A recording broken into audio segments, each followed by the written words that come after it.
আখেরি জামানায় মুসলমান মার খাবে, তো ফিলিস্তিনের মুসলমান মার খাচ্ছে, সিরিয়ার মুসলমান মার খাচ্ছে, ইয়ামানের মুসলমান মার খাচ্ছে। সময় হয়তো আসবে আমরাও কি খাবো? মার খাবো। সে পরিস্থিতি যখন গুলাটে হয়ে যাবে তখন আমার উম্মতের দুইটা দল বের হবে।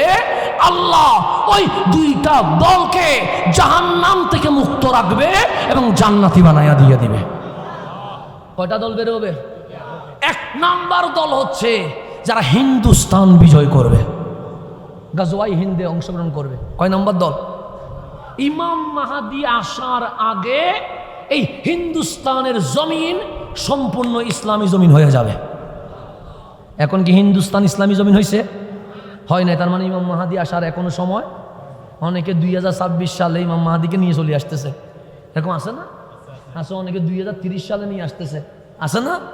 অনেকে 2022 সালেও নিয়ে আসছিল, কিন্তু ওই ইমাম মাহাদির টসলাক দিয়ে খুঁজি পাওয়া গেছে? যায় নাই। আমার কামলিওয়ালা বলছে আমার উম্মতের মধ্যে দুইটা দল বের হবে। এই দুই দলকে আল্লাহ জাহান্নামের আগুন থেকে হেফাজত করবে। জান্নাতি হিসেবে আমি নবী গ্যারান্টি দিলাম, ওয়ারেন্টি দিলাম।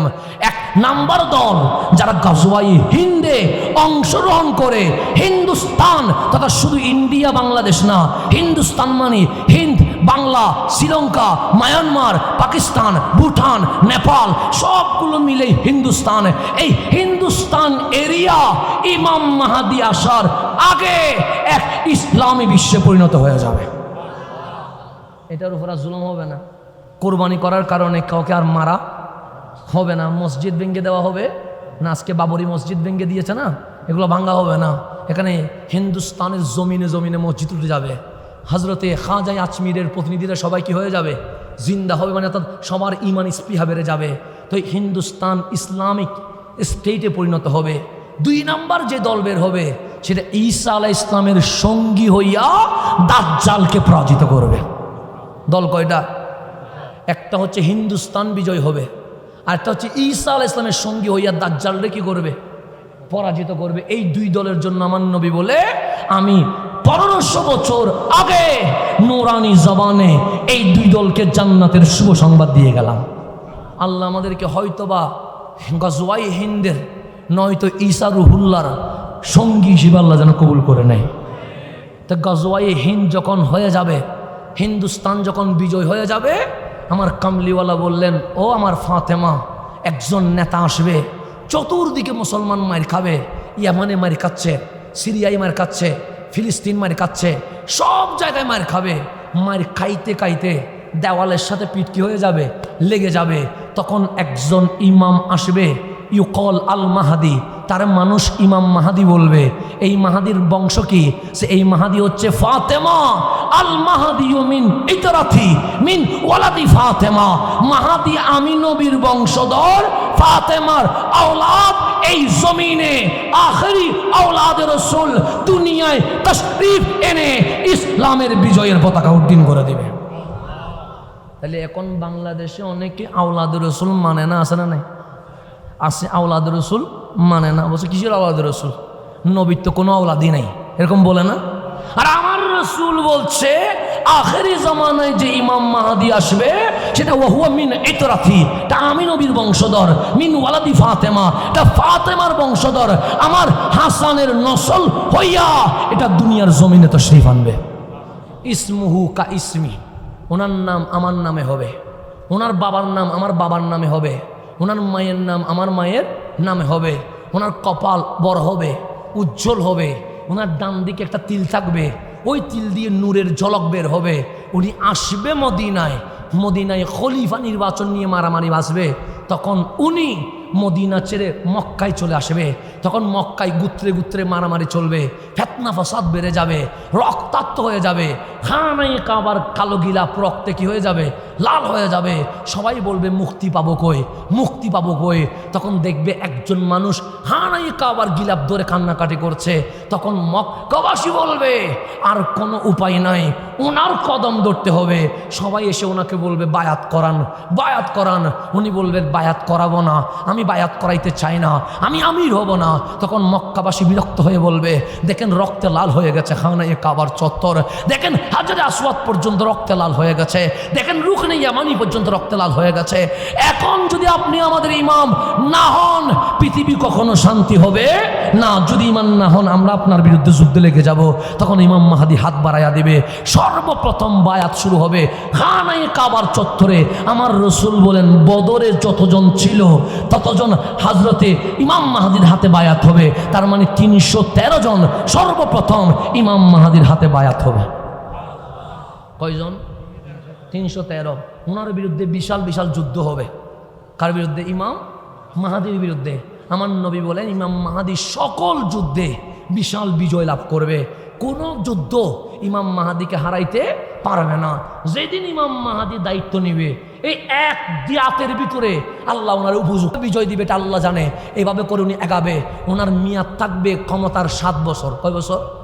7 বছর। উনি যে 7 বছর ক্ষমতায় থাকবে, পৃথিবীতে অশান্তি থাকবে না, মারামারি থাকবে না, হানাহানি থাকবে না, বিদ্বেষ থাকবে না, জেনা থাকবে না, মাদক থাকবে না, বেবিচার থাকবে না।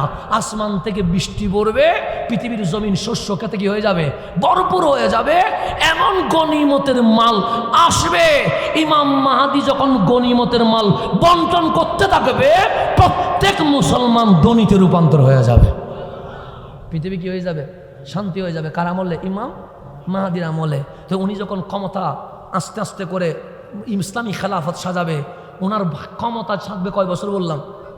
এই 7 বছর যখন চলবে, ঠিক লাস্টের দিকে এসে হযরতে ঈসা রুহুল্লাহ চতুর্থ আসমান থেকে ফেরেশতাদের পাকার উপরে ভর করে একটা সাদা মসজিদের মিনারে নামবে। ঈসা রুহুল্লাহ নামার পরে তখন ওয়াক্তুস সালাহ, নামাজের সময় হয়ে যাবে, আজান হবে, একামত হবে। এখন ইমামতি করবে কে?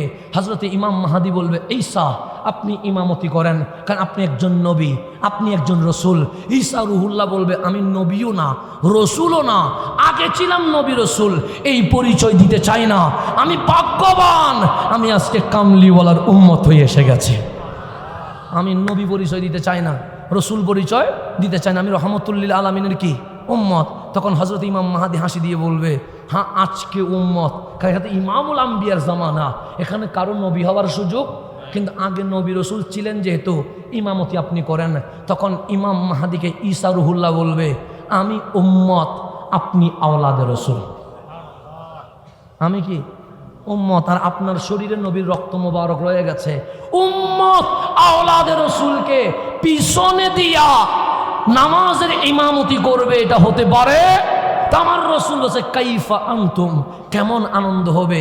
ঈসা ফিকুম, ঈসা আলাইহিস সালাম তোমাদের মাঝেই থাকবে।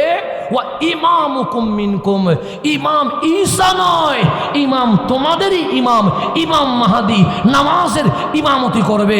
ইমামতি করে বিশ্ববাসীকে জানিয়ে দিবে, আওলাদে রসুলের হাতে আমার মালিক বিজয় নির্ধারিত করে দিয়েছে।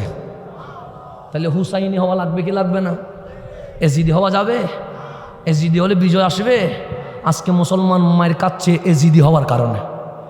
যদি হুসাইনি হইতো কখনো মায়ের খাইতো না। আমাদের এই ভুলগুলো থেকে সংশোধন করতে হবে, না হলে আমরা কখনো বিজয় লাভ করতে পারবো না। এই ঈসা রুহুল্লাহর জামানায় দাজ্জালের আবির্ভাব হবে, ইয়াজুজ মাজুজের আবির্ভাব হবে। কার জামানায়? ঈসা আলাইহিস সালামের জামানায়। আমার রসুল বলছে, কিয়ামত পর্যন্ত অসংখ্য ফিতনা হবে। কি পর্যন্ত? ফিতনা ছাড়া কোনোদিন যাবে না, কোনো জামানা যাবে না, কোনো সময় যাবে না। সবচেয়ে বড় ফিতনা হচ্ছে দাজ্জালের ফিতনা।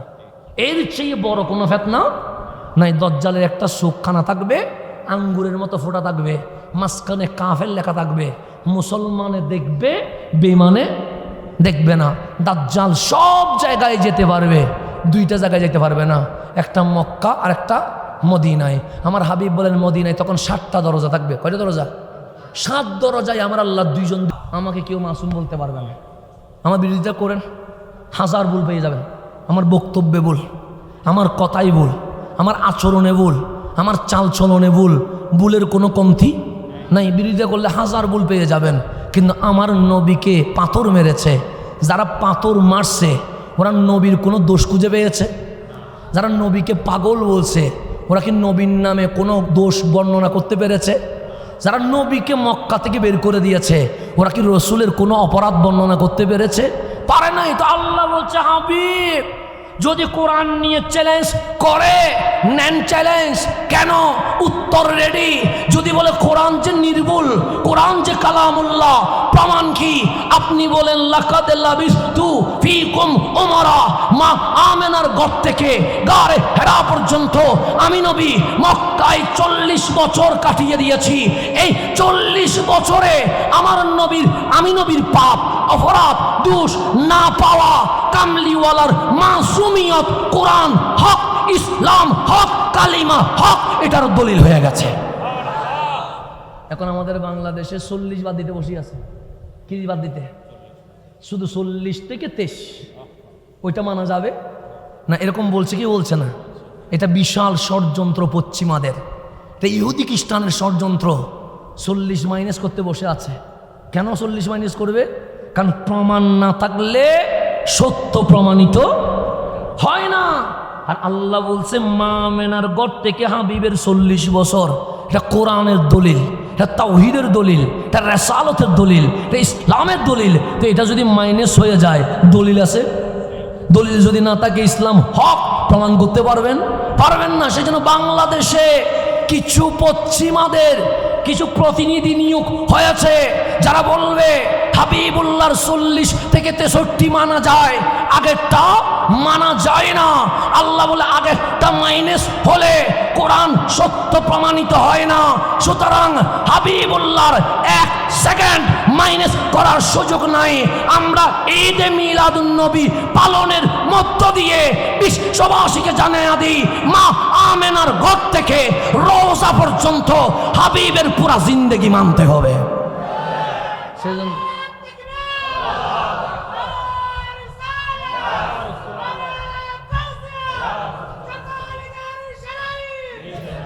সেজন্য আমাদেরটা ঈদে মিলাদুন নবী, সিরাতুন নবী না। হ্যাঁ, সিরাত করুক, ঝামেলা নাই, কিন্তু সিরাত শুরু করে 40 থেকে, আর আমরা মিলাদ শুরু করি মা মেনার ঘর থেকে। সিরাতুন নবী করুক, আপত্তি নাই, কিন্তু আমরা করি মিলাদ। কেন? মিলাদ মানে মা মেনার ঘর থেকে শুরু, আর তারা সিরাত নাম দিয়ে 40 দিয়ে শুরু করে। প্রমাণটা মাইনাস করে দেয়, দলিলটা মাইনাস করে দেয়, এভিডেন্সটা মাইনাস করে দেয়, ডকুমেন্টসটা মাইনাস করে দেয়। তো আমরা বলি বন্ধু, মাইনাস করার সুযোগ নাই, হাবিবকে প্লাস করার সুযোগ আছে। হাবিবরে মাইনাস করার সুযোগ নেই। অতিথি আসলে নিয়ে আসেন ইনশাআল্লাহ, অসুবিধা নেই। আর যদি নাম বলতে হয় আমাকে আগে থেকে একটু বলে দিবেন ইনশাআল্লাহ। রব্বে করিম আমাদের মাহফিলকে কবুল করো। আলহামদুলিল্লাহ, মাহফিল কানায় কানায় ভরপুর হয়ে গেছে। রব্বুল আলামিন এই মাহফিলকে শানদার হিসেবে কবুল করো, আমিন। আপনারা অতি দ্রুত এসেছেন, সেজন্য আপনাদেরকে ধন্যবাদ। সিডাঙ্গীয় মানুষ এমনি 10টার পর আসে, আলহামদুলিল্লাহ। দেখলাম এখন অনেক সচেতন হয়ে গেছে, আলহামদুলিল্লাহ। হ্যাঁ, সন্ধ্যার থেকে আসে গেছে, মানুষ সচেতন হয়ে যাচ্ছে, আলহামদুলিল্লাহ। রব্বে করিম আমাদের এই মাহফিলকে কবুল করো। এখন আসেন গভীর মনোযোগ। তাহলে আমি যেখানে যাচ্ছি সেখানে চলে যা। কিয়ামতের ছোট ছোট অনেক আলামত আছে, সবগুলো কি হয়ে গেছে? প্রকাশ হয়ে গেছে। এখন আছে কি আলামত? বড় আলামত। বড় আলামত কয়টা? 10টা। 1 নাম্বার, পূর্ব থেকে ভূমিধ্বস, ভূমিকম্প শুরু হবে। 2 নাম্বার, মাশরিক, পশ্চিম থেকে ভূমিধ্বস শুরু হবে। 3 নাম্বার, আপনি শুনেছেন বাংলাদেশে ভূমিকম্প হয়, আপনি শুনেছেন চাইনায় ভূমিকম্প হয়, আপনি শুনেছেন জাপানে ভূমিকম্প হয়, আপনি শুনেছেন কানাডায় ভূমিকম্প হয়, কিন্তু মক্কা মদিনায় ভূমিকম্প হয়েছে এরকম শব্দ শুনেছেন? শুনে নাই। আমরা শুনি নাই, আমরা কেউ শুনি নাই যে মক্কা মদিনায় কি হয়েছে ভূমিকম্প। আমার কামলিওয়ালা হচ্ছে কিয়ামতের বড় আলামত হচ্ছে জাজিরাতুল আরবেও ভূমিকম্প শুরু হয়ে যাবে। তাহলে কয়টা হইল? 4 নাম্বার হচ্ছে আমার রসুল বলছে যখন ভূমিকম্প পূর্বেও হবে, পশ্চিমেও হবে, জাজিরাতুল আরবে হবে, ওয়াদ-দুখান, একটা ধোঁয়া এসে পুরা পৃথিবীকে অন্ধকার করে ফেলবে। কি চলে আসবে? ধোঁয়া। এই ধোঁয়ার মাধ্যমে ভূমিকম্প, পৃথিবী কি হয়ে যাবে? ধোঁয়া আসলে পৃথিবী আলোকিত হয় না অন্ধকার হয়? তাহলে 4 নাম্বার, পুরা পৃথিবী ধোঁয়াতে কি হয়ে যাবে? অন্ধকার হয়ে যাবে। 5 নাম্বার, দাজ্জাল, দাজ্জাল পৃথিবীর জমিনে আবির্ভাব করবে। 6 নাম্বার, দাব্বাতুল আরদ, একটা জমিন থেকে প্রাণী বের হবে। কি বের হবে? আমাদের বাংলাদেশে গরু ছাগল আছে না, কথা বলতে পারে? পারে? হই না ওটা? তাহলে একটুখানে হন হইতে পারে বলে হয়ে দিলে। গরু ছাগলে কথা বলতে পারে, বাঘ হাতিয়ে কথা বলতে পারে, কিন্তু এই দাব্বাতুল আরদ যেটা বের হবে এটা মানুষের মতো কথা বলবে। আরব দেশে গেলে আরবিতে কথা বলবে, পশ্চিমে গেলে ইংরেজিতে কথা বলবে, সিডেঙ্গি আসলে সিডেঙ্গি কথা বলবে। তো ওনার হাতে দুইটা জিনিস থাকবে। কয়টা জিনিস? একটা হচ্ছে মুসা আলাইহিস ইসলামের লাঠি থাকবে, আর একটা হচ্ছে সুলাইমান আলাইহিস ইসলামের আংটি থাকবে। কয়টা থাকবে? দুইটা। একটা লাঠি থাকবে কার? সুলাইমান আলাইহিস ইসলামের। আর একটা আংটি থাকবে কার? মুসা আলাইহিস ইসলামের লাঠি থাকবে, আংটি থাকবে সুলাইমান। এই দাব্বাতুল আরদ যদি মুসা আলাইহিস ইসলামের লাঠি দিয়ে কাউকে স্পর্শ করে বুঝতে হবে সে মুমিন জান্নাতি, আর সুলাইমান আলাইহিস ইসলামের আংটি দিয়ে যদি স্পর্শ করে বুঝতে হবে সে কাফের জাহান্নামী। দাব্বাতুল আরদ কি করবে? মানুষের সাথে কথা বলবে। এটা কয় নাম্বার? 6 নাম্বার। ইয়াজুস মাজুস, পৃথিবীর জমিনে ইয়াজুস মাজুসকে যে জুলকারনাইন, বাদশাহ জুলকারনাইন বন্দি করেছে, সে বন্দিশালা থেকে কি হয়ে যাবে? বের হয়ে যাবে। তারপর তুলু ও শামসিমিন মাগরিবিহা, এখন সূর্য উঠে পূর্ব দিকে, অস্ত যায় পশ্চিমে, সেদিন পশ্চিম দিক থেকে কি উঠে যাবে? সূর্য। যেদিন পশ্চিম দিক থেকে সূর্য উঠবে সেদিন তওবার দরজা বন্ধ হয়ে যাবে। আর তওবা করার কি নেই? এখন তওবা করার সুযোগ আছে। সূর্য কোন দিকে উঠতেছে? যেদিন সূর্যের মুড় চেঞ্জ হয়ে যাবে, পূর্ব ছেড়ে পশ্চিমে উঠবে, আল্লাহ বলবে ক্লোজ ডোর, তওবার দরজা কি হয়ে গেছে? বন্ধ হয়ে গেছে। হাজার কান্না করলেও তওবা করার কোনো সুযোগ। তারপর বলছে ওয়াতাজুলু ঈসা ইবনু মারিয়াম, হযরতে ঈসা আলাইহিস সালাম জমিনে তশরিফ আনবে। কয়টা বললাম? 10টা। 1 নাম্বার পূর্বে ভূমিকম্প হবে, 2 নাম্বার পশ্চিমে ভূমিকম্প হবে, 3 নাম্বার জাজিরাতুল আরবে ভূমিকম্প হবে, 4 নাম্বার আদ-দুখান, ধোঁয়া এসে পুরা পৃথিবী কি করে দিবে? অন্ধকার করে দিবে। 5 নাম্বার দুখানের পরে কি আসবে? দাব্বাতুল আরদ, একটা প্রাণী আসবে যে প্রাণী মানুষের মতো কথা বলবে। 6 নাম্বার দাজ্জালের আবির্ভাব হবে। 7 নাম্বার ইয়াজুস মাজুস বের হয়ে আসবে। 8 নাম্বার পূর্বে থেকে সূর্য উঠবে না, পশ্চিম দিক থেকে সূর্য উঠবে। 9 নাম্বার নারুন তাখরুজু মিন কারাতি আদনিন, এডেন অঞ্চল থেকে একটা আগুন বের হবে। এই আগুন মানুষকে কি করবে? দাওয়া করবে। আর 10 নাম্বার ঈসা রুহুল্লাহ জমিনে আসবে। এই 10টা আলামত যখনই প্রকাশ পাবে, কামলিওয়ালা বলে কিয়ামত তারপর দিন শুরু হয়ে যাবে।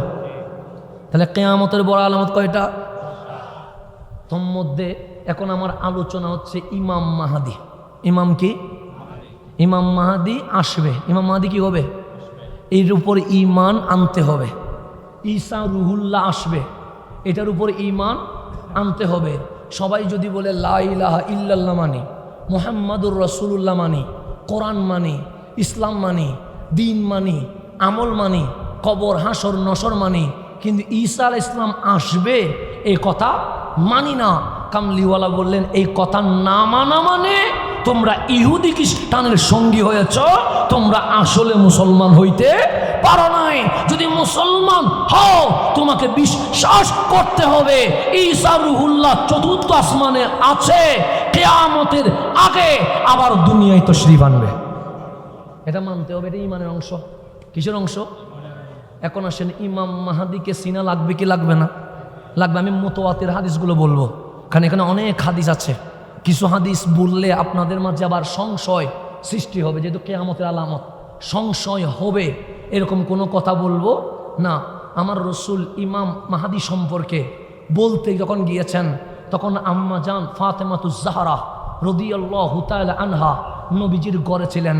ইমাম হাসানে পাক রাদিয়াল্লাহু তাআলা আনহু আমার নবীর কোলে ছিলেন। আমার নবী একবার আম্মা জান ফাতেমার দিকে তাকায়, আর একবার ইমাম হাসানের দিকে তাকায়, মিটিমিটি করে হাসে।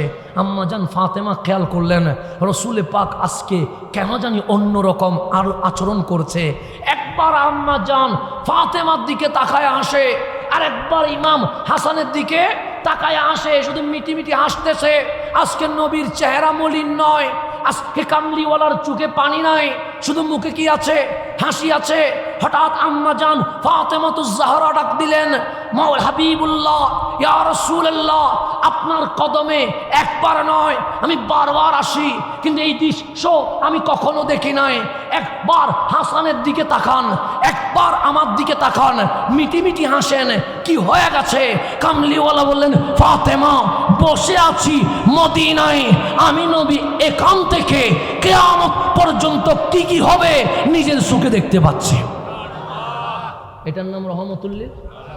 বসে আছে মদিনায়, একবার আম্মা জান ফাতেমার দিকে তাকায়, আরেকবার ইমাম হাসানের দিকে তাকায়, মিটিমিটি কি করতেছে? হাসতেছেন। হাসার কারণ যখন জিজ্ঞেস করা হয়েছে, লিমাজা তাদহাকু ইয়া রাসূলুল্লাহ, নবী গো হাসতেছেন কেন? আমার নবী বলে, আমি যা দেখতে পাচ্ছি তোমরা তা দেখতে পাচ্ছ না। আমি বসে আছি মদিনায়, কিন্তু কিয়ামত পর্যন্ত কি হবে সমস্ত দৃশ্য আল্লাহ আমার চোখের সামনে নামাই দিছে। রাসূল জানে কি জানে না? আপনি যদি আমারে জিজ্ঞেস করেন আপনার পিছনে কি হচ্ছে, আমি বলতে পারবো? বলতে পারবো, কারণ আমার পিছনে কি আমি নিজে দেখতেছি না, কারণ আমার পিছনে কি নাই, চোখ নাই, কিন্তু আপনি দেখতেছেন।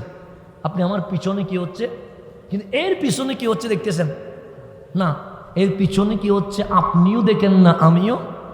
এর পিছনে কি হচ্ছে আপনিও দেখেন না, আমিও।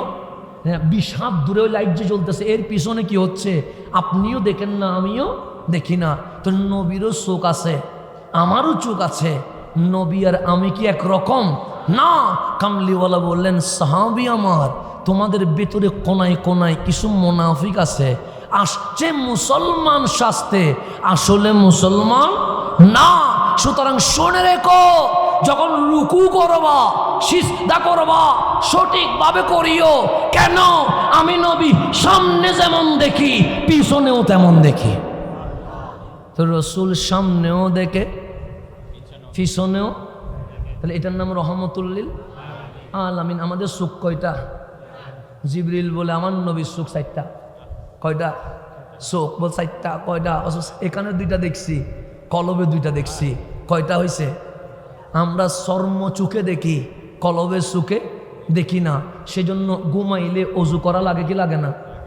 আমাদের হুজুরা যখন শিখায় অজু ভাঙ্গার অনেক কারণ, ওয়াশরুমে গেলে অজু চলে যায়, সহবাস করলে গোসল করতে হয়, এরকম অজু ভঙ্গের অনেক কারণ আছে না নেই? তার মধ্যে অন্যতম কারণ হচ্ছে ঘুমাইলে ঘুম যদি চলে আসে, এরপর উঠলে অবশ্যই কি করতে হবে? অজু করতে হবে। আম্মা জান আয়েশা সিদ্দিকা তাহেরা রাদিয়াল্লাহু তাআলা আনহা বলছেন, আমার কামলিওয়ালা রাসূল আমাদের ঘরে ঘুমিয়ে গেছে, যেটা হুজরা শরীফ আমি নিজের চোখে দেখছি। কামলিওয়ালা ঘুমে বিভোর হয়েছে। হজরতে বেলাল আজান দিয়েছে, বেলালের আজান শুনে রহমতুল্লিল আলামিন ঘুম থেকে উঠে গেছে। উঠার পরে ওয়াশরুমে যায় নাই, জুব্বা মোবারক পরে পাগড়ি মোবারক লাগায়া ডাইরেক্ট অজু সারা মসজিদে নববীতে গিয়ে মুসল্লায় দাঁড়ায়া জামাতের ইমামতি শুরু করে দিয়েছে। তাহলে অজু করতে হবে না ঘুম থেকে উঠলে? রসুল করছে? করে নাই? জামিলা বাজি গেছে না? উনি যখন নামাজ শেষ করে ঘরে আসলেন, আম্মা জান আয়েশা সিদ্দিকা তাহেরা জিজ্ঞেস করলেন, নবী গো ঘুমাইলে তো অজু ভাঙ্গে? আমার নবী বললেন, হ্যাঁ আয়েশা, ঘুমাইলে অজু ভাঙ্গে। সে ঘুম থেকে উঠলে তো অজু করতে হয়। সে হ্যাঁ হো মায়েরা, ঘুম থেকে উঠলে অজু করতে হয়। সে আজকে মনে হয় কোনো দিকে ভুল হচ্ছে মনে হয়। আমার রসুল বলেন, আমার জানা মতে কোনো ভুল হচ্ছে না। সে নবী গো একটু ভেবে দেখেন না, একটু ভুল হচ্ছে মনে হয়। সে ভুল হচ্ছে না রে আয়েশা, কি হয়েছে বলো না? সে আপনি তো বললেন ঘুমাইলে অজু ভাঙ্গে, উঠলে অজু করতে হয়। আপনি আমার সামনে ঘুমিয়েছেন, ঘুম থেকে উঠলেন, অজু না করে ইমামতি করলেন। কামলিওয়ালা হাসি দিয়ে বললেন, আয়েশা, উম্মত ঘুমাইলে অজু ভাঙ্গে, হাবিব ঘুমাইলে অজু ভাঙ্গে না। কেন? উম্মত যখন ঘুমায় সুখও ঘুমায়, অন্তর ঘুমায়। হাবিব যখন ঘুমায় চোখ ঘুমায়, কিন্তু অন্তর ঘুমায় না।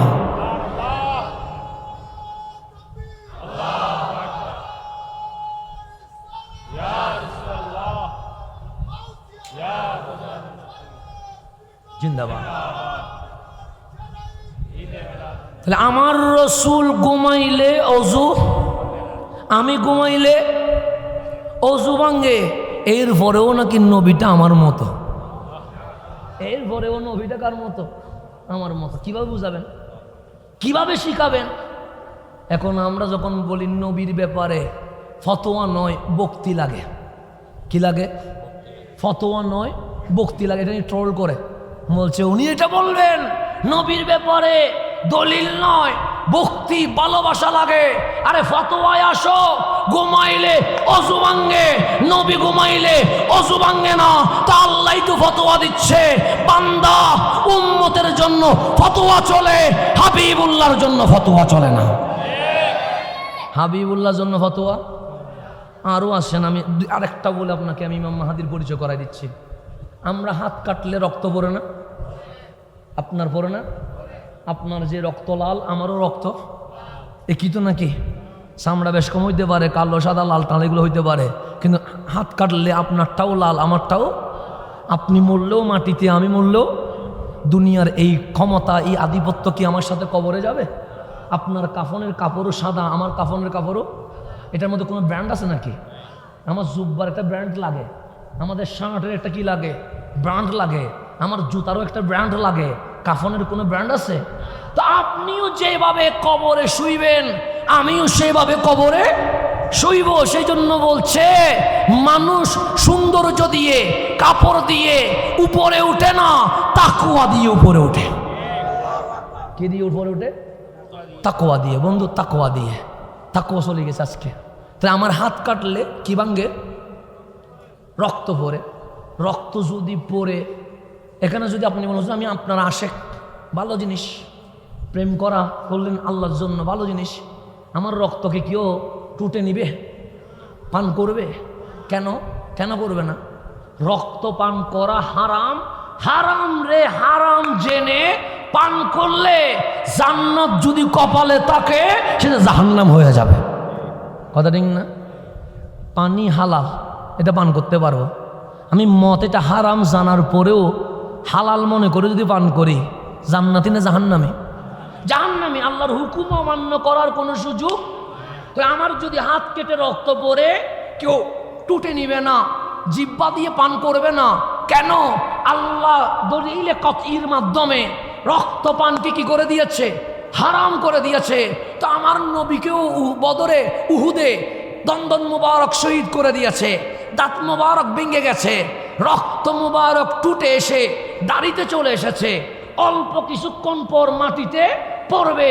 সাহাবায়ে কেরাম দেখে আছে, একজন আরেকজনকে বলছে কামলিওয়ালার দন্দন মুবারক আঘাতপ্রাপ্ত হয়েছে, রক্ত মুবারক বের হয়ে গেছে, টুট হয়ে দাড়িতে চলে এসেছে, একটু পর জমিনে পড়বে। আমরা জিহাদের ময়দানে কখনো দৌড়তে হয়, কখনো হাঁটতে হয়। আল্লাহ না করুক যদি বেখিয়ালে কামলিওয়ালার রক্ত মুবারক পায়ে লেগে যায়, বড় বেয়াদবি হবে। একজন আরেকজনকে বলছে, তার মধ্যে কামলিওয়ালার আশেক সাহাবী হযরতে মালিক দৌড় দিয়া আমার নবীরে জড়ায় ধরে, জিহ্বা বের করে দাড়ি থেকে টুট পর্যন্ত চেটে কামলিওয়ালার রক্ত মুবারক মুখে নিয়ে ফেলেছে। কোথায় নিছে? গিলে নাই, নিচে কোথায়? সাহাবায়ে কেরাম বলে টিস্যু দিয়ে মুছে নাই, যদি টিস্যু জমিনে ভরে যায়। রুমাল দিয়ে মুছে নাই, রুমাল যদি কারো পায়ে লেগে যায়, সেজন্য আদবান কোথায় নিয়ে নিয়েছে? মুখে দাফন করে দিবে। সবাই ওনার দিকে তাকায় আছে। 4-5 কদম নবী থেকে দূরে গিয়ে আর ডানে বামে তাকায়া দেখে, কেউ দেখে কি না, দেখলেন কেউ যখন দেখে না, ওই রক্ত মুবারক জমিনে দাফন করে নাই, নিজে পানির মতো পান করে ফেলেছে। রসুলের হনে বা কি করে ফেলেছে? পান করে ফেলেছে। রক্ত পান করা কি হারাম? কোথায় আছে? কোরআনে। কোরআনে। এখানে হাদিস সহিহ দঈফ করার সুযোগ নাই, কোরআনে আছে। কোরআনে আল্লাহ বলছে আদাম, রক্ত পান করা হারাম ঘোষণা করেছে কে? এটা ফতোয়া, এটা দলিল। কিন্তু মালিক যেটা করছে এটা ফতোয়াও না, এটা দলিলও না, এটা মুহাব্বতে রাসূল। এটা মুহাব্বতে। সাহাবায়ে কেরাম দূর থেকে দেখে ফেলেছে। 2-1 সাহাবী মালিককে ধরে আমার নবীর সামনে এনেছে, বললেন ইয়া রাসূলুল্লাহ, মালিক কি করছে জানেন? আমার রাসূল বলেন মালিক কি করছে? মালিক বলে নবীকে কাউরে বলতে হবে না, আমি বলতেছি। শারিফতু দামা রসুলিল্লাহ সাল্লাল্লাহু আলাইহি ওয়াসাল্লাম, আপনার খুনে পাক আমি মুখে নিছিলাম দাফন করার জন্য, কিন্তু মাটিতে ফেলতে পারি না ইয়া রাসূলুল্লাহ। আমি এত ভালোবাসি আপনার রক্ত মোবারক, আমি দাফন করি কেমনে? আমি মোহাব্বতে আপনার খুনে পাক পান করে ফেলেছি। আমার রসুল বললেন, মালিক কোরআন পড়ো নাই? সে পড়ছি তো। আমি নবী তোমারে শিখাই নাই রক্তপান করা হারাম? সে শিখাইছেন তো। তুমি জানো? সে জানি। জানার পরেও আমার রক্তপান করলা? সে হ্যাঁ করেছি ইয়া রাসূলুল্লাহ। আমার নবী লিমাজা, কেন করলা? মালিক বলে, নবী গো একলা বলবো? আমার নবী বলে, কাজটা যদি গোপনে করতা একলা বলা যেত, এখন সবাই দেখে ফেলেছে, একলা বলার সুযোগ এখানে সবার সামনে বলো। সৈয়দুনা মালিক বলছেন, ওগো আমার নবীর সাহাবী, কোরআনের আয়াতের হুকুমও ঠিক আছে, আমি মালিকের কাজও ঠিক আছে। সবাই বললেন কেমনে? আল্লাহ বলেছে রক্ত পান করা হারাম, আমার রক্ত যদি তোমরা পান করো হারামকে হালাল মনে করার কারণে জাহান্নামে চলে যাবা। আমি যদি তোমাদের রক্ত পান করি হারামকে হালাল মনে করার কারণে জাহান্নামে চলে যাব। কিন্তু এটা রহমতুল লিল আলামিন, এটার কোনো মেসাল নাই, এটা কোনো উপমা নাই। অন্যের রক্ত পান করলে হারাম পান করার কারণে জান্নাতি জাহান্নামী হয়ে যায়, আর আমার বিশ্বাস কামলিওয়ালার রক্ত মোবারক পান করলে জাহান্নামী জান্নাতি হয়ে যায়।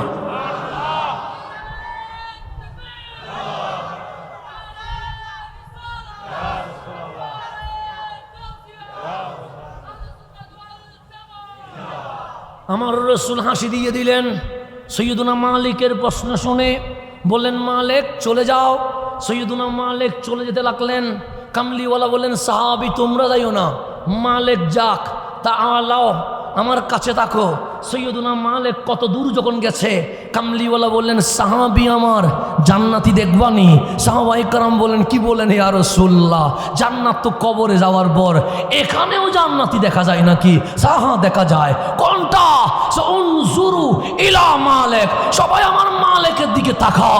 মালিকের বডিতে আমার খুনে পাক প্রবেশ করেছে, যার শরীরে আমার রক্ত মোবারক ঢুকে গেছে, তাকে জাহান্নামের আগুন জ্বালাইতে পারে না। মালিক দুনিয়াতে জান্নাতি হয়ে গেছে। নবী আর উম্মত কি এক? উম্মতের বেলায় ফতোয়া চলে, নবীর বেলায় মোহাব্বত চলে। নবী সাল্লাল্লাহু বেলায় কি চলে? সেই জন্যই আমরা বলি ঈদে মিলাদুন নবী দলিলে নয়, ঈদে মিলাদুন নবী মোহাব্বতে পালন করে থাকি। এটার পিছনে দলিল আছে, এই কথার পিছনেও কি আছে? দলিল আছে। এখনো হাদিস পড়ো নাই? তুমি জানো না রসুলের সাথে সাহাবায়ে কেরাম কিরূপ ব্যবহার করেছে? তুমি জানো না রসুলে পাককে সাহাবায়ে কেরাম কিভাবে তাজিম করেছে? তুমি জানো না রসুলে পাকের ওই যে তুতু মোবারক সাহাবায়ে কেরাম বুকে মালিশ করেছে? তুমি জানো না সাহাবায়ে কেরাম রসুলে পাকের অজুর পানি নিয়ে প্রতিযোগিতা করেছে?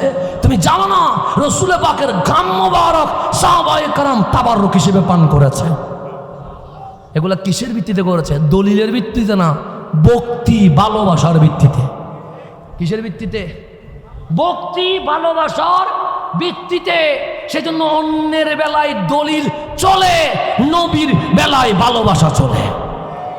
আল্লাহ যেন নবীর বেলায় ভালোবাসা দেখানোর তৌফিক নসিব করে। এখন গভীর মনোযোগ। আমার রসুল বললেন, ফাতেমা আমি এখানে বসে কিয়ামত পর্যন্ত কি হবে নিজের চোখে কি করতেছি দেখতে পাচ্ছি।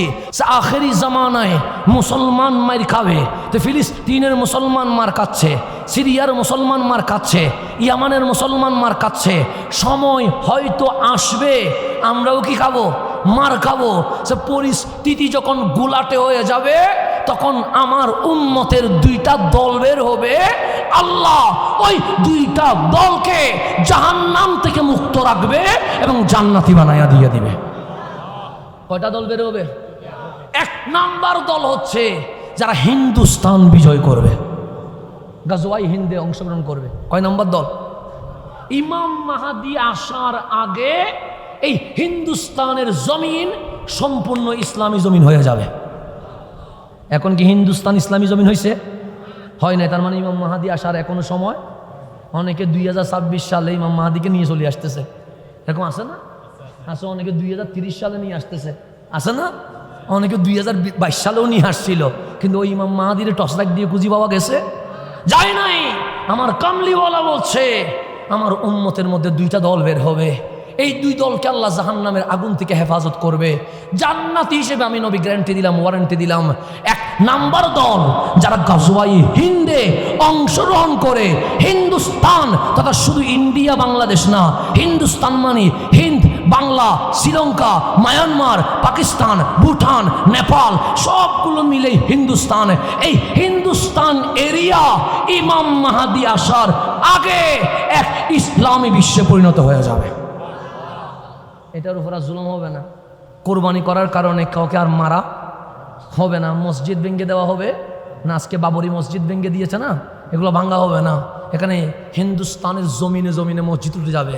হজরতে খাজা আজমিরের প্রতিনিধিরা সবাই কি হয়ে যাবে?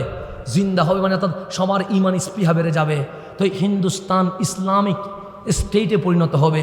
দুই নাম্বার যে দল বের হবে সেটা ঈসা আলাইহিস ইসলামের সঙ্গী হইয়া দাজ্জালকে পরাজিত করবে।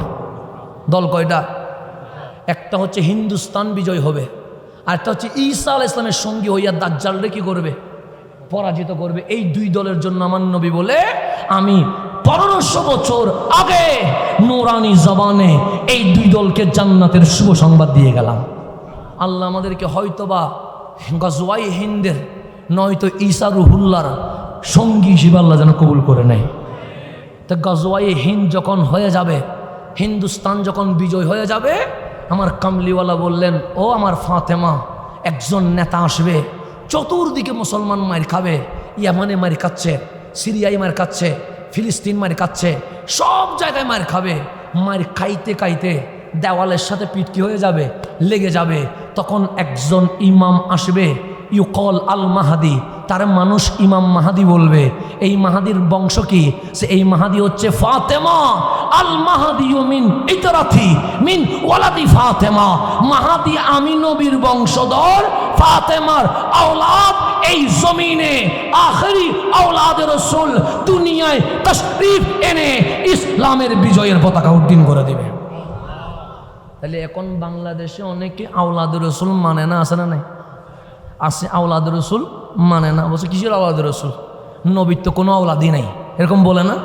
আর আমার রসুল বলছে আখেরি জামানায় যে ইমাম মাহাদি আসবে সেটা ওয়াহুয়া মিন ইতরাথি, তা আমি নবীর বংশধর, মিন ওয়ালাদি ফাতেমা, এটা ফাতেমার বংশধর, আমার হাসানের নসল হইয়া এটা দুনিয়ার জমিনে তাশরীফ আনবে। ইসমুহু কা ইসমি, ওনার নাম আমার নামে হবে, ওনার বাবার নাম আমার বাবার নামে হবে, ওনার মায়ের নাম আমার মায়ের নামে হবে, ওনার কপাল বড় হবে, উজ্জ্বল হবে, ওনার ডান দিকে একটা তিল থাকবে, ওই তিল দিয়ে নূরের ঝলক বের হবে। উনি আসবে মদিনায়, মদিনায় খলিফা নির্বাচন নিয়ে মারামারি বাঁচবে। তখন উনি মদিনা ছেড়ে মক্কায় চলে আসবে। তখন মক্কায় গুত্রে গুত্রে মারামারি চলবে, ফেতনা ফাসাদ বেড়ে যাবে, রক্তাক্ত হয়ে যাবে। খানায়ে কাবার কালো গিলাপ রক্তে কি হয়ে যাবে? লাল হয়ে যাবে। সবাই বলবে মুক্তি পাবো কই, মুক্তি পাবো কই। তখন দেখবে একজন মানুষ খানায়ে কাবার গিলাপ ধরে কান্নাকাটি করছে।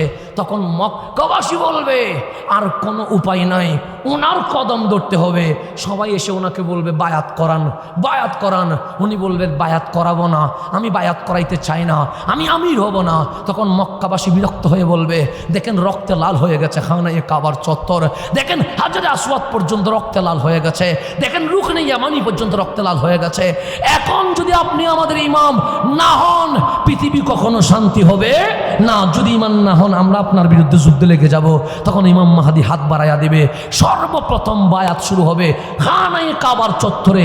আমার রসুল বলেন বদরে যতজন ছিল ততজন হযরতে ইমাম মাহাদির হাতে বায়াত হবে। তার মানে 313 জন সর্বপ্রথম ইমাম মাহাদির হাতে বায়াত হবে। কয়জন? 313। ওনার বিরুদ্ধে বিশাল বিশাল যুদ্ধ হবে। কার বিরুদ্ধে? ইমাম মাহাদির বিরুদ্ধে। আমার নবী বলেন ইমাম মাহাদি সকল যুদ্ধে বিশাল বিজয় লাভ করবে, কোনো যুদ্ধ ইমাম মাহাদিকে হারাইতে পারবে না। যেদিন ইমাম মাহাদি দায়িত্ব নিবে, এই এক দিয়াতের ভিতরে আল্লাহ ওনার উপযুক্ত বিজয় দিবে, এটা আল্লাহ জানে। এইভাবে করে উনি এগাবে। ওনার মেয়াদ থাকবে ক্ষমতার 7 বছর। কয় বছর? 7 বছর। উনি যে 7 বছর ক্ষমতায় থাকবে, পৃথিবীতে অশান্তি থাকবে না, মারামারি থাকবে না, হানাহানি থাকবে না, বিদ্বেষ থাকবে না, জেনা থাকবে না, মাদক থাকবে না, বেবিচার থাকবে না। আসমান থেকে বৃষ্টি পড়বে, পৃথিবীর জমিন শস্য খেতে কি হয়ে যাবে, ভরপুর হয়ে যাবে। এমন গনিমতের মাল আসবে, ইমাম মাহাদি যখন গনিমতের মাল বন্টন করতে থাকবে, প্রত্যেক মুসলমান ধনীতে রূপান্তর হয়ে যাবে। পৃথিবী কি হয়ে যাবে, শান্তি হয়ে যাবে। কার আমলে? ইমাম মাহাদির আমলে। তো উনি যখন ক্ষমতা আস্তে আস্তে করে ইসলামী খেলাফত সাজাবে, ওনার ক্ষমতা থাকবে কয় বছর বললাম? এই 7 বছর যখন চলবে, ঠিক লাস্টের দিকে এসে হজরতে ঈসা রুহুল্লাহ চতুর্থ আসমান থেকে ফেরেশতাদের পাকার উপরে ভর করে একটা সাদা মসজিদের মিনারে নামবে।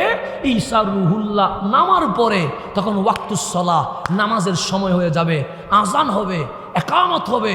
এখন ইমামতি করবে কে? হযরতে ইমাম মাহাদি বলবে, ঈসা আপনি ইমামতি করেন, কারণ আপনি একজন নবী, আপনি একজন রসুল।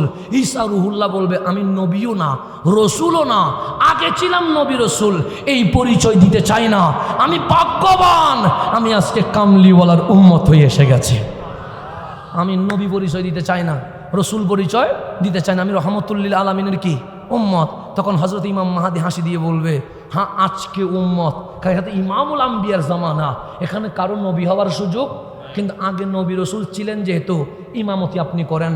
তখন ইমাম মাহাদিকে ঈসা রুহুল্লাহ বলবে, আমি উম্মত, আপনি আওলাদে রসুল। আমি কি উম্মত, আর আপনার শরীরে নবীর রক্ত মোবারক রয়ে গেছে।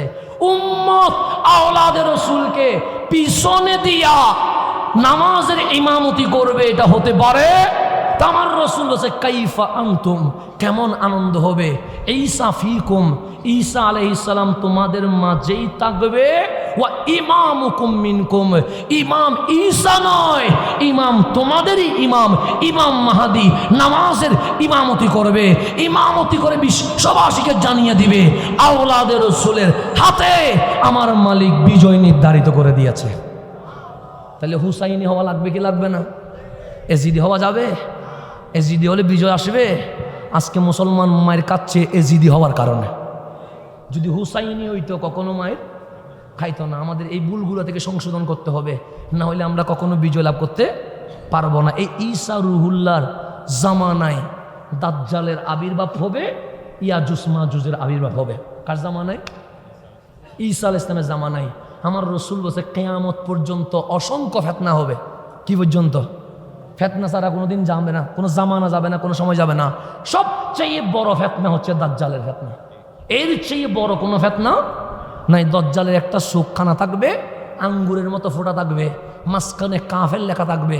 মুসলমানে দেখবে, বেঈমানে দেখবে না। দাজ্জাল সব জায়গায় যেতে পারবে, 2টা জায়গায় যেতে পারবে না, একটা মক্কা আর একটা মদিনায়। আমার হাবিব বলেন, মদিনায় তখন 7টা দরজা থাকবে। কয়টা দরজা? 7 দরজায় আমার আল্লাহ 2 করে ফেরেশতা 14 জন নিয়োগ দিবে, যেন দাজ্জাল কোথায় যেতে না পারে, ভিতরে যাইতে না পারে। ঈসা রুহুল্লাহর সাথে দাজ্জালের যুদ্ধ আসবে। ওই যুদ্ধে দাজ্জাল কি হয়ে যাবে? হত্যা হয়ে যাবে, ঈসা রুহুল্লাহ জিতে যাবে। দাজ্জালের ফিতনা থেকে আমাদের কি বেঁচে থাকার দরকার আছে না নাই? এরপর বেরোবে ইয়াজুজ মাজুজ। কি বেরোবে? আমার সময় সংক্ষিপ্ত, আমার অনেক দূরে যেতে হবে। এরপর বেরোবে কি? আমাদের আলহামদুলিল্লাহ বক্তার অভাব নেই। আমাদের এখন আছে আবু বিনতাইন আইয়ুব আল কাদরি মুদ্দাসিলুল আলী আছেন, সমস্যা নেই, উনি বাকি কন্টিনিউ করবেন। তাই এখন গভীর মনোযোগ। আমি যেখানে ছিলাম, দাজ্জাল কি হয়ে যাবে? ঈসা আলাইহিস সালামের হাতে কি হয়ে যাবে? পতন হয়ে যাবে। এরপর আসবে ইয়াজুজ মাজুজ। ওরা বেশি শক্তিশালী। ওরা কি বেশি শক্তিশালী? ওরা বনি আদম। ওরা আদম আলাইহিস সালামেরই, আমরা যেরকম বনি আদম, তারাও কি? ওরা অন্য প্রাণী নয়, ওরা মানুষ। কিন্তু মানুষ যে ওরা লম্বায়, বডিতে, দেখতে অনেক বিশাল দেহের অধিকারী, ওদের ফিতনা এত বেশি হয়ে যাবে, পুরা বিশ্ববাসী ইয়াজুজ মাজুজের কাছে দুর্বল হয়ে যাবে। ইয়াজুজ মাজুজ এখন বন্দি আছে। পৃথিবীতে 4 জন বাদশাহ আছে। কয়জন বাদশাহ? যারা সমগ্র বিশ্বে কি করেছে? নেতৃত্ব দিয়েছে। একজন সুলাইমান আলাইহিস সালাম, যিনি শুধু বাংলাদেশ নয়, বিশ্ব নেতৃত্ব দিয়েছে। আরেকজন জুলকারনাইন। ওনার 2 জন মুসলমান। ওনার 2 জন কি? আর বেঈমানের মধ্যে 2 জন আছে। একজন হচ্ছে বখতে নসর, আরেকজন হচ্ছে নমরুদ। তাহলে কয়জন হয়েছে? 2 জন কাফের, 2 জন মুসলমান। এই জুলকারনাইন যখন পৃথিবী ভ্রমণ করতে করতে পৃথিবীর লাস্ট মাথায় চলে গেছে, তখন ওই অঞ্চলের মানুষ বলছেন ইয়াজুস মাজুস নামে 2টা গোত্র আছে। ইয়াজুস মাজুস 2 জন না, গোত্রের নাম ইয়াজুস মাজুস। ইয়াজুস মাজুস নামে 2টা গোত্র আছে। ওরা এমন জুলম করে, আমরা ওদের জুলমের কারণে থাকতে পারি না। আমরা চাষ করি, তারা খেয়ে ফেলে। আমরা গরু ছাগল বড় করি, ওরা নিয়ে যায়। ওদের সাথে আমরা পারি না। তখন জুলকারনাইন বিশাল দেওয়াল দিয়ে তাদেরকে কি করে রেখেছে? বন্দি করে রেখেছে। এখনো বন্দি আছে। ঈসা আলাইহিস সালামের জামানায় তারা দেওয়াল কি করে ফেলবে? ভেঙে ফেলবে, পৃথিবীতে বের হবে, মানব জাতিকে হত্যা করবে। হত্যা করার পরে তাদের মাথায় আসবে মানুষ হত্যা করলাম, কিন্তু আল্লাহরা তো কি করতে পারি নাই, হত্যা করতে পারি নাই। সব ইয়াজুস মাজুস মিলি আসমানে তীর মারবে। কারে মারার জন্য? আল্লাহরে মারার জন্য। তো ওরা সবাই মিলে যখন আসমানে তীর মারবে, তখন ঈসা রুহুল্লাহ আসমানের দিকে হাত তুলবে, মালিক ইয়াজুস মাজুসের অত্যাচারে পৃথিবীবাসী কি হয়ে গেছে? অদিষ্ট হয়ে গেছে। পৃথিবীবাসী সুখের পানি ছেড়ে দিয়েছে। ওদের সাথে যুদ্ধে পারবে এমন কোনো কম নাই। আমি তোমার হাবিবের উম্মত, আগে ছিলাম নবিউল্লাহ, রসুল্লাহ, রুহুল্লাহ হইয়া তোমার দরবারে হাত তুলছি। তুমি ইয়াজুস মাজুস সম্প্রদায়কে কি করে দাও? ধ্বংস করে দাও। ঈসা রুহুল্লাহ দোয়া করতে দেরি, ইয়াজুস মাজুস সম্প্রদায়ের কাঁধের মধ্যে এক ধরনের পোকা চলে আসবে। এই পোকা ইয়াজুস মাজুসকে আক্রমণ করবে। এই পোকার আক্রমণের মধ্য দিয়ে ইয়াজুস মাজুস পৃথিবী থেকে ধ্বংস হয়ে যাবে। ঈসা রুহুল্লাহ পৃথিবীর জমিনে থাকবে 40 বছর। কয় বছর? উনি সর্বশেষ আসবে খানায়ে কাবা তাওয়াফ করতে। কোথায় আসবে? কাবা তাওয়াফ করতে। কাবা তাওয়াফ করে আসবে মদিনায়। কোথায় আসবে? মদিনায়। ওলামায়ে কেরাম বলছে উনি মদিনায় ইন্তেকাল করবে। আপনারা যারা রওজায় গেছেন তারা দেখবেন রসুলে পাকের রওজার পাশে 3টা কি আছে? একটা সিদ্দিক আকবরের, আরেকটা ফারুক আজমের, আরেকটা খালি আছে। আছে না নেই? ছিদ্র কয়টা? 4টা। ছিদ্র কয়টা? একটা রসুলুল্লাহর রওজা বরাবর ছিদ্র আছে। এখানে লেখা আছে আসসালামু আলা রসুলিল্লাহ। এখানে রসুলের পাকে কি দিবা? সালাম দিবা। আরেক জায়গায় সিদ্দিক আকবরের রওজা বরাবর কি আছে? ফাঁকা আছে। আরেকটা হচ্ছে ফারুকে আজম। এরপরে দেখবে একটা খালি কবরস্থান আছে যেখানে কাউকে দাফন করা হয় নাই। হযরতে ঈসা রুহুল্লাহকে কামলিওয়ালার পাশেই দাফন করা হবে। হযরতে ঈসা রুহুল্লাহর ইন্তেকালের পর পৃথিবী থাকবে 40 দিন। কয়দিন? 40 দিন। এই 40 দিন পরে কি হয়ে যাবে? ইজা জুলজিলাতিল আরদু জিলজালাহা, কিয়ামত চলে আসবে। আল কারিয়াতু মাল কারিয়া, ভয়ানক আওয়াজ, বিকট শব্দ আসবে। এই শব্দের মাধ্যমে কিয়ামত হয়ে যাবে। কিয়ামত হওয়ার পরে আল্লাহ বলছে তোমরা মরার পরে মাটির সাথে মিশে যাবে না, তোমরা মরার পরে মরে যাবে না। ও আখরাজাতিল আরদু আসকালাহা, মায়ের পেট যেরকম সন্তানকে পৃথিবীর জমিনে ছেড়ে দেয়, কবর সেরকম তোমাকে ধরে আল্লাহর সামনে দাঁড় করাইয়া দিবে। সেদিন আপনিও উঠবেন, সেদিন আমিও উঠব। সুতরাং আমরা রাঙ্গুনিয়াবাসীকে জানাইয়া দিতে চাই, আসেন মিলাদুন নবী নিয়ে ঝগড়া করার দরকার নাই। আপনি মিলাদুন নবী যদি না করে খুশি থাকেন আপনি করবেন না। আমরা মিলাদুন নবী করে খুশি আছি, আমরা মিলাদুন নবী নিয়ে থাকি, আমাদেরকে বাঁধা দেওয়ার কোনো অধিকার নাই। আপনাদের বেলায় আপনারা মিলাদুন নবী না করে খুশি থাকেন, আমরা মিলাদুন নবী নিয়ে খুশি, আমরা মিলাদুন নবী নিয়ে খুশি থাকি। কাল হাসরের ময়দানে দেখা হবে আমার রসুল কারে বুকে নিবে। কথা ঠিক কিনা? দুনিয়া ছাড়ি দেন, দরকার কি বাঁশ নিয়ে নামার, দরকার কি রড নিয়ে নামার, দরকার কি পাথর নিয়ে নামার। আপনি বলেন আমি ঈদে মিলাদুন নবী না করে খুশি, সমস্যা নাই, আপনি গড়ে থাকেন, আপনি যেটা নিয়ে খুশি থাকেন। আমরা মিলাদুন নবী নিয়ে কি আছি? বাস আমরা আমাদেরটা নিয়ে থাকি। আর কোনো ঝামেলা আছে? আপনাকে আমি বকা দিব না, আপনি আমারে বকা দিয়েন না। আপনার জায়গায় আপনি, আমার জায়গায় আমি। বাঁশু নেওয়ার দরকার নাই, লোহা নেওয়ারও দরকার নাই, পাথর নেওয়ারও দরকার নাই। আপনি বলেন আমি মিলাদুন নবী না করে খুশি আছি। আমরা বিশ্ববাসীকে জানাইয়া দিলাম আমরা মিলাদুন নবী করে খুশি আছি। কাল হাসরে দেখব আমার কামলিওয়ালা কারে বুকে ডাক দিয়ে নিয়ে নেয়। জমিনে ফয়সালা করার দরকার নেই। কথা ঠিক আছে না? কালকে হাসরে কি বাবা ছেলেরে বুকে নিবে, মা মেয়েরে বুকে নিবে, বন্ধু বন্ধুরে নিবে, সবার বক্ষ কি হয়ে যাবে? সংকুচিত হয়ে যাবে। আল্লাহ বলে আলাম নাশরাহ লাকা সাদরাক, যেদিন কেউ কাউরে বুকে নিবে না সেদিন আমার নবীর বক্ষ মোবারক এত প্রশস্ত হয়ে যাবে, অগণিত আশেক নবীর বুকে ঠাঁই পেয়ে যাবে। এখন প্রশ্ন হচ্ছে ইমাম মাহাদি কত সালে আসবে? এটা বলে শেষ। কত সালে ইমাম মাহাদি আসবে? 2026 সালে না, 2025 সালে, 2030 সালে? মহিউদ্দিন ইবনুল আরবি বলতেছেন, আমি না, মহিউদ্দিন ইবনুল আরবি বলছেন 1900 হিজরিতে ইমাম মাহাদি দুনিয়ার জমিনে আবির্ভাব করবে। কত হিজরিতে? কেন? সে বিসমিল্লাহির রহমানির রহিম গনে দেখো কয়টা শব্দ? 19টা শব্দ। তা আল্লাহ বিসমিল্লাহির রহমানির রহিমের মধ্যে নির্দেশ দিচ্ছে এই পৃথিবী থাকবে কত বছর? 1900 বছর। সুতরাং 1837 সালে সমস্ত ইসলামিক স্টেট শেষ হয়ে যাবে, ইসলামিক দেশ বলতে কোনো শব্দ থাকবে না। আর 1900 হিজরিতে ইমাম মাহাদি এই জমিনে আবির্ভাব করবে। এটা কিসের উপর ভিত্তি করছে? বিসমিল্লাহ। আমার আলা হজরত বলছেন, আমি অনেক গবেষণা করে দেখেছি, যেহেতু আজকে ইমাম আলা হজরতের নামে সংগঠন, আমার আলা হজরত বলছে আমি অনেক গবেষণা করে দেখেছি, কাশফের মাধ্যমে দেখেছি, বিবেকের মাধ্যমে দেখেছি, এলমে লাদুনির মাধ্যমে দেখেছি। আমি দেখলাম ইমাম মহিউদ্দিন ইবনুল আরবি যে কথা বলেছে সেটাই ঠিক। ইমাম মাহাদি 1900 হিজরিতে এই দুনিয়ার জমিনে তো সেই বানবেন। এখন আপনি যদি মানেন মানেন, না মানলে জানি না, মানলে মানেন, না মানলে, তবে কত হিজরিতে আসবে এটা নিয়ে কোনো নির্ধারিত শব্দ নাই। আলা হযরত গবেষণা করে বলছে 1900, মহিউদ্দিন ইবনুল আরবি বলছে 1900। তো যেই সব আলামত আসছে, আলামত বলতেছে 1900 হিজরিতে আসার সম্ভাবনা বেশি। তারপরেও আমাদেরকে আজীবন প্রস্তুত থাকতে হবে। আমরা ইমাম মাহাদির কি হব? সৈনিক হব। যখনই আসবে আমরা ইমাম মাহাদির জন্য জান দিতে প্রস্তুত আছি কিনা? আল্লাহ যেন আমাদেরকে কবুল করে, আমিন। ওয়াখির দাওয়ানা আনিল হামদুলিল্লাহি রাব্বিল আলামিন। আসসালামু আলাইকুম।